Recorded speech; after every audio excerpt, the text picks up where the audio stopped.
What is going on, everybody? This is day 20 of scaling an AI agency from $0 to $100,000. We are 20 days into this series, big milestone. Basically, what I do in this video is I talk about what I did today, what I've learned, how far I am along in this process, and some key thoughts that came up throughout the day. So if you're an agency owner, somebody looking to start a business, or entrepreneur, or just a normal average Joe, take a look into my life and see what I did today. So today was a big front end day, big sales day. We rebuilt our framework. We had a call that ended up no showing, unfortunately. Here it was at 6, feeling the burn a little bit. We did like a 2-hour long sales masterclass with my sales buddy, former business partner. He has over a decade of experience in sales, very dialed in, has his own like coaching offer for it. So he kind of helped me restructure the whole thing. We recorded a whole ass video. It was a long video. So went through that. That kind of fried me a little bit. 4 out of 10 energy, a little mentally fried. We learned a lot, so that's kind of why I feel fried. And then it's a good time to lock in this weekend. I would say today was just a massive learning day, right? We completely restructured the framework. The no-show stung a little bit, but it gives us more time to dial in our processes even more.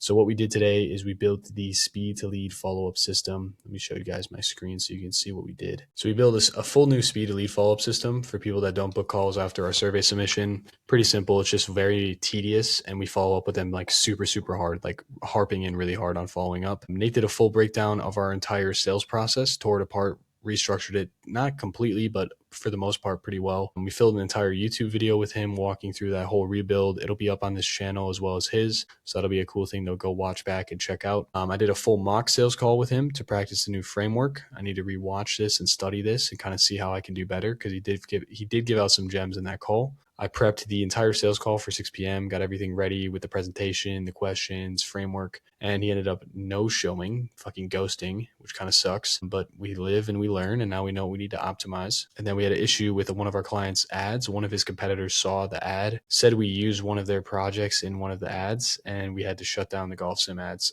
I don't know if it's that big of a deal, kind of stupid.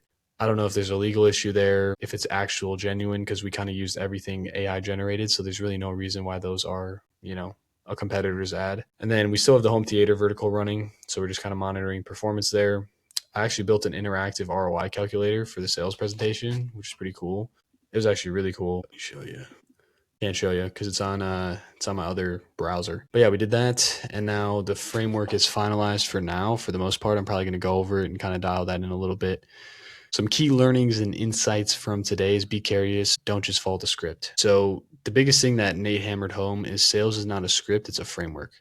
I'm one of those guys where I want to be like kind of meticulously prepared for every outcome, every angle, so I can know how to handle it in the perfect way. But at the end of the day, you're never fully prepared for how a call goes. Like you could fully prepare for a call, be like, okay, I know exactly how the flow of this call is going to go. And then all of a sudden a curveball comes out of nowhere and you strike out, right? And you got to handle that on the fly. And sales is just like, how can you be a guy that can handle shit on the fly? And I would say I'm a yapper, so like I should be able to handle shit on the fly, right? And it like kind of what I was making a mistake on in part of our mock calls. I was kind of just asking question 1, question 2, question 3, question 4, because that's what was written down in the script, right? But I need to ask follow-up questions. I need to dig deeper and be genuinely curious about what they're saying, right? And that's one of the things I wasn't doing in previous calls, and that's what I need to start doing more. Is it's almost like every response they give you is a direction that you can take a deeper follow-up question, right? And that's one of the things that I just never did. And one of the things that kind of picks my brain is like, oh, I could go this way, I could go this way, or I could go this way. Like, which way should I go, and how do I loop back into this way?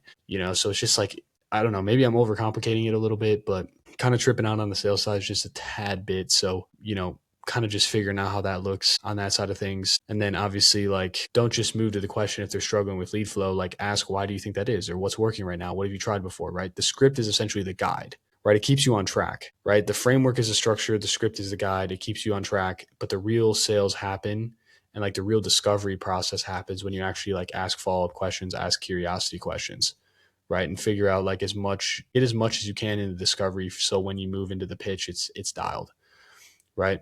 And then kind of tying into this, like sales is a framework, not a checklist, right? You can't script out every single word, every single talk track you're expected to say in a call. Like it's just not how it works. You know what I mean? But what you can do is have a framework of like, okay, I go to discovery, pain points, vision, solution, close. Obviously, that's not the framework that he taught, but you have to be flexible within the framework, right? Like you're asking questions, you're actively listening, and then you're asking follow-up deeper questions based on what they're saying, right? Because if I asked a question like, hey man, like what does your business look like right now? Right. And they're like, oh, my business is looking solid. I'm just not really where I want to be yet. And I just went to the next question, like, okay, what are you guys doing for how many jobs a month are you guys doing right now? It just wouldn't make sense, right? You'd have to go into, okay, like, why do you think that is? Like, you guys just aren't getting a good lead flow, and just kind of going into that process of like, okay, based on what they say, you can dive deeper into what they say. Like, you just why do you think that is? Right? What are you doing now? Right? Curiosity, a childlike curiosity. So I got to try to train that muscle. Like, how can I be a childlike curiosity within a call? How can I assume that? Right. And the mock call with Nate that we did proved this, right? When I followed the script too rigidly, it felt robotic and I didn't get enough. I had like four questions down in my discovery script, right? Like kind of the pre-frame of what the discovery looks like the first initial question we asked them. And then I had just a couple sub questions. And then once I got through those sub questions, I was like, like, I don't know what to ask this guy now, right? Because I used all these questions to skip over points that were super important and like loops that I could go into with this person to figure out more, right? So I just went, okay, what's your business look like right now? Okay, cool. What revenue you guys at? Cool. And then like kind of just going down the list when it's like, it's not really like that, right? Like I could have 20 questions in a framework. If they're all just in a framework, it's going to be messy as fuck. Like I won't know what follow-up questions to ask based on that. So just that psychology and kind of trying to figure out how my sales muscle can be trained, because sales is a muscle, right? Like I'm seeing this guy and he just knows everything he needs to say off the top of his head. He doesn't need a script. He already knows the whole framework behind everything. Like he already knows how to handle objections super easily. It doesn't matter what offer he's closing for, he's going to fucking close. And it's like, dude, like I'm trying to build a sales muscle like that, and that's one of the things that, got to start putting practice into, because that's one of the most important skills that you can have as a business owner is like, you got to be good at sales, bro. Like you got to sell your fucking product. Otherwise no one's going to buy it, And I also learned like, I'm not the best at sales, right? I'm not an elite closer. I'm getting better. I've only probably taken like 5 sales calls in my entire entrepreneurial career, which is fucking crazy to think about. I've done a lot of sales calls, right? But every mock, every call breakdown, every call I have is going to be a learning situation for me. I'm going to get better, right? And I need to make sure that I'm actively learning as I go through this process. The more reps I get, the more natural I'll become in the process, right? So basically what it is like surround yourself with people that are better than you at something specifically. Like Nate's really fucking good at sales, right? Absorb what they know and practice it until it's second nature. This is why coaching and mentorship is so important. Like I'm great at offer creation. I'm good at back end. I'm good at all this stuff, marketing. And then you get into the sales process. That's kind of my gray area, right? But that's super pivotal in the process to be able to actually close somebody and make money. So understanding that is my weak point, right? Sales is my weak point. I need to double down on that and get better, because that's the only true way that we're going to scale this agency to 100K. Like I need to get good at fucking sales. And I'm not trying to outsource a salesperson when I'm not even getting consistent calls and lead flow, right? Like we got to scale ads, we got to scale organic or something to be able to achieve that. So that's what I'm learning. But like obviously surrounding yourself with people that are better than you is super huge. So shout out to Nate, dude. Very, very dialed in guy. And then no shows are part of the game, but we need to reduce them, right? I can't really control if somebody is ghosting. It's just kind of the reality of it. But we can control a better pre-call nurture, stronger qualification, speed to lead, warm opt-ins, right? And I think what I need to do as well is I need to potentially make the VSL just a little longer, right? Give them more value in there, right? And we got to make it more enticing, right? More middle of funnel education, like give them content they can consume so they trust us on the call. So I think that's what I need to do as well with the VSL, potentially switching that up. I don't know if that's necessarily the problem here, but at the end of the day, that's what I'm kind of thinking. I'm kind of trying to pinpoint it, right? Because no shows happen. It's probably post-call steps, right? And should have learned from this guy earlier in the week, to confirm. I should have called him, right? Confirm, build rapport, keep them warm. So don't just book the call and wait. We need to give them a couple touches before the call and keep them engaged. Going to ring this guy up that we got booked on Wednesday. He's pretty financially qualified, $500,000 plus in revenue last season with his landscaping business. Pretty qualified lead. We got him in at Wednesday morning. So that's like 4 days from now. So I'm going to give him a call up on Monday, make sure he's showing up to the call, build some rapport with him and stuff, and make sure he's all ready to rock. So we can make sure that he's showing up to that one, right? Kind of get that commitment, right? That's what's so huge about having a setter. Like that's going to increase your show rate like crazy. The crazy thing is like I've never had a problem with show rate until now. Obviously our sample size wasn't too big, but now that we switch into this offer, we're starting to hit no shows that are kind of increasing on our side of the boat, which is a little interesting. So it's just something we got to kind of figure out, like what are we doing differently that's not allowing this to work? And then objection handling is a super strong skill to master, right?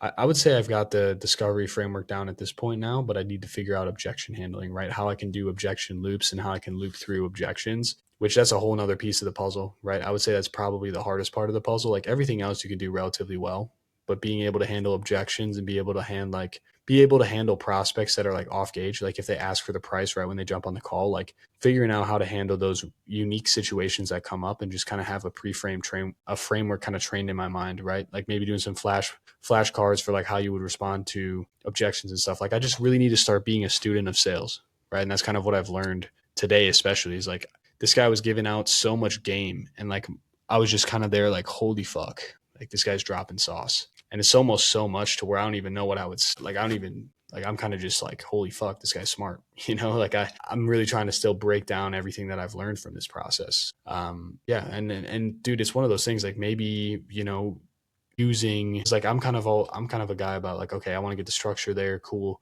Hey, I can help with the structure. I can review the structure, do the talk track, make the talk track dialed and like the framework. But it's like, okay, now I need to execute, right? And the one thing that AI doesn't allow you to do is it's not good at helping you execute, right? Can't execute on your behalf, can't take a sales call for you, right? So just getting good at training on the execution, getting the execution muscle trained a little bit on the sales side is going to be super huge. I'm going to be drilling literally these objections until these responses are automatic, because that's like the only thing I think I really need to work on, because like the talk track kind of gets me everywhere else. And then, yeah, just kind of optimizing a couple things to make sure that we're in a great spot moving forward for the week and ready to close this guy up. I mean, I'm sure we'll have a couple more people probably book in over the weekend for next week as well. So ideally getting a pretty packed calendar for next week. I want to be taking like 4 or 5 calls. That would be the goal. So figuring out, okay, what can we do on the top of funnel side and how can we dial in the middle of funnel? I'll probably make a couple middle of funnel nurture videos, probably recreate them a little bit, dial those in, try to get at least like an hour of middle of funnel content out there, right? Kind of breaking down our entire process and structure to make sure that these guys are dialed in, right? I saw a guy making like a 45-minute VSL going through like a Google Doc. I like that idea a lot. I wouldn't make it a VSL on the top of funnel, but I would definitely make a Google Doc kind of going into exactly what our offer looks like, like literally telling them everything, right? Our entire story and everything. So making just a long video that they can watch. Obviously, we can probably segment it into like 2 different videos, but we'll kind of see what we can do to structure that. Like I said, I'm going to do some research, kind of figure out what would be the best position we can put ourselves in moving forward with that process. So that's kind of where we're at. We need to dial in the top of funnel a little bit, middle funnel, and then obviously the sales muscle as well. And then going into, okay, let's get some more calls booked for next week so we can fill the pipeline. We can get as many opportunities as possible to close on our offer. And then let's just start executing on the sales side. Like that's pretty much the name of the game. Like everything else on the back end's ready to go. We know our offer. We know how to fulfill. We know what the process looks like on that side of the boat. So just making everything happen from a high level. So that's where we're at. Couple thoughts for today. Feeling pretty burned, but it's a long day, a lot of brain power. The no show just kind of took the wind out of me here at the end. But honestly, I would say part of me is relieved because Wednesday's call is more qualified, right? Way more qualified. So it kind of gives me more time to dial in the framework, rewatch Nate's mock call, and show up even sharper for this guy, because this guy really matters. This guy has 100% has the money to invest into our offer. Okay. So I already know that going into the call. So it's going to be way easier for me on the call, right? Because it's mentally like, okay, I'm not going to deal with a price objection. There's no reason I should, right? And this guy's actually in the position where it's like, okay, these are the type of guys we want to work with. And then the ad situation with our client, it's annoying. It's not the end of the world. I don't know. We're going to probably have to figure out a solution to that in some way. I don't know what that would look like. We're basically doing everything we can right now, but it's not really a priority, right? Like we got them launched. Closing deals for us is the priority right now. It's not like we're taking any equity on the back end with him. Okay. We did everything we can do. And if we need to optimize and restructure things as we move forward, that's a conversation for down the line, right? Let's get our closes here and let's make it happen. We have 15 days left in the month, I think, counting today. So tomorrow would be 14. So that's 2 weeks. I know for a fact we're going to close one deal in that time, dude. Like I can feel it.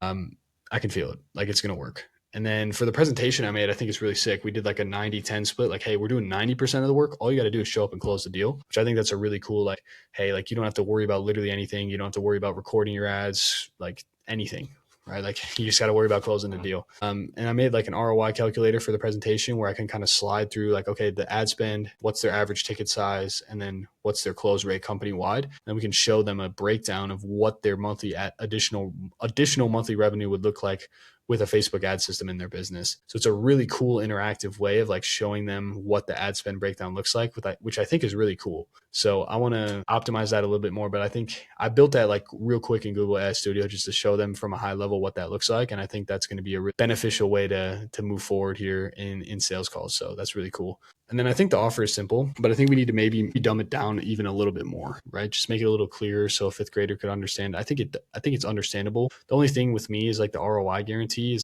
90 qualified job requests in the next 90 days or you don't pay. It's a good ass guarantee, but it's like, okay, well, if you're running a high ticket service, that's not possible. Like we're not going to be able to generate you 90 qualified jobs, but we do have a clause in the contract. So I might not even have to worry about it. I think I might just be overthinking it. We have a clause in the contract where it's like, okay, if we don't generate you the number of job requests that you want, but we generate you jobs and revenue that exceeds the fee that you paid us, then like we don't like there's no guarantee, like the guarantee's off, right? If we give you, it's almost like it's an ROI guarantee. It's like if they're like running high ticket, then like the 90 days, the 90 qualified estimates, qualified job requests in 90 days is irrelevant, right? Because okay, like if you're high ticket, cool. Like if we just close you one job in the next 90 days, this whole system pays for itself. So we're in the clear, right? So maybe I don't even have to worry about the qualified job thing or whatever like that, because it doesn't really matter, right? Because in the contract, we're legally safe. So the weekend is lock-in mode.